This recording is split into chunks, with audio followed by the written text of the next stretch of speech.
Welcome back to the Mayor's Update.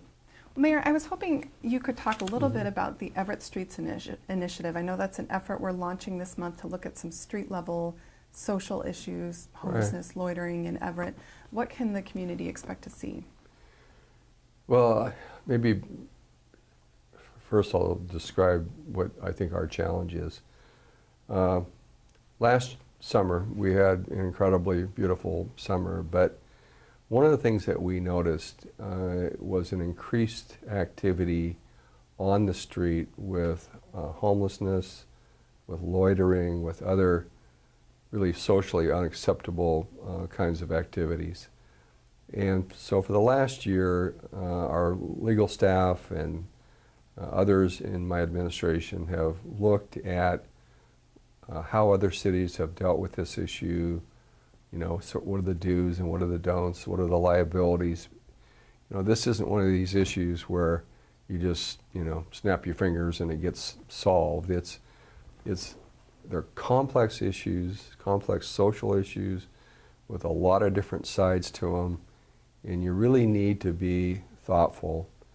But I became convinced after last year that we can do better. We can look for the agencies that provide services. We can look to law enforcement. We can look to our business owners to try to come up with a series or a sequence of different ideas that we can consider to deal with this issue. I think the important thing to say, though, is this is not going to be a top-down city administration kind of an initiative. This is going to be really a community-based review of the law, the problem, who it affects, who has involvement at different levels, what they can and can't do. And then I'm hoping a series of recommendations that we can consider for action. So we will convene this community-based group this month. We're going to go through first sort of an education process. I plan on personally being involved in this process because I have a very strong interest, because I know that this is affecting quality of life, and it is affecting people's safety, both perceived and real. And so, it's incumbent upon us, in my view, to address this in a very positive and straightforward manner. I applaud our local churches for the feeding programs they've had of the poor, and anyone who has really any understanding of our churches know that feeding the hungry and the poor is a critical mission of theirs. And we respect that and we want to honor that. But I think the question will be, is there a way to do it more effectively so it's not having residual impact on the city that none of us want? It's time to do it.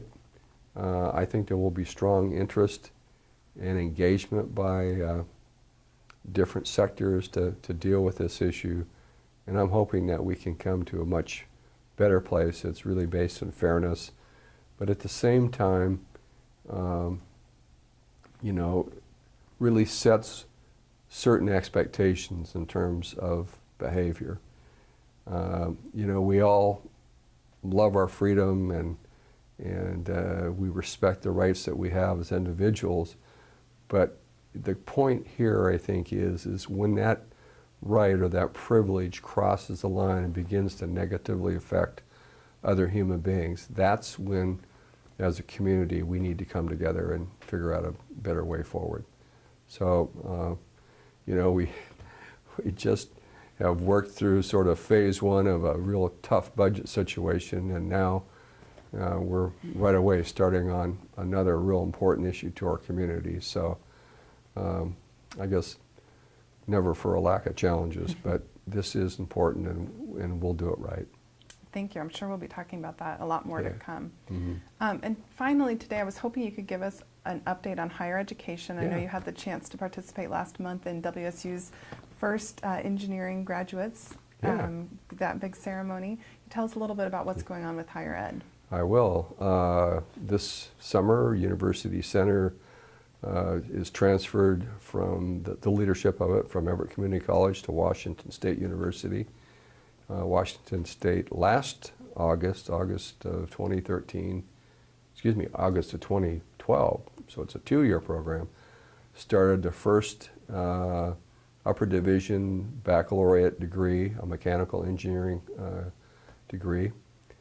23 individuals graduated from that in May. It was a great ceremony and had an opportunity to congratulate the graduates and their families. Everyone was very happy and very positive about the University Center experience. So that was terrific. This year in August, and it's August because WSU is on a semester system, they'll start 3 new degrees: an electrical engineering degree, school communication, and the school of communication at WSU is one of the best in the country. It's the Edward R. Murrell School of Communication, so that's going to be a great degree offering. And then hotel management. And with our tourism and strong interest from King County and Seattle, as well as our friends at Tulalip, I think this is going to be a very popular degree offering as well. So, you know, the intent, the mission of University Center and WSU is really at the centerpiece of that, continues very, very strongly. And we see WSU's presence continuing. They opened I've been told, more than a bookstore. It's a connection store downtown on Colby, right in the heart of the city. And the best thing they're offering, in addition to wine, is Cougar Gold cheese. And so rave reviews from the first couple of weeks there, so that's been great as well. So, and then if you remember last year, Hans Dunshee, Mike Sells, and others led the effort for $10 million to engineer and acquire property for the first new WSU building. And so in 2015, we'll go and lobby for the Capitol to build the nearly 100,000 square foot building on the shopping center site. So it's progressing. The commitment is as strong as ever. We now have Chancellor Bob Druhl, who is a familiar name to all of us, leading the efforts for WSU, and a great addition to this whole effort. Great. Well, as you said, a lot going on this summer. Thanks for taking some time to talk with us today. Thank you for watching. We hope to see you again next month.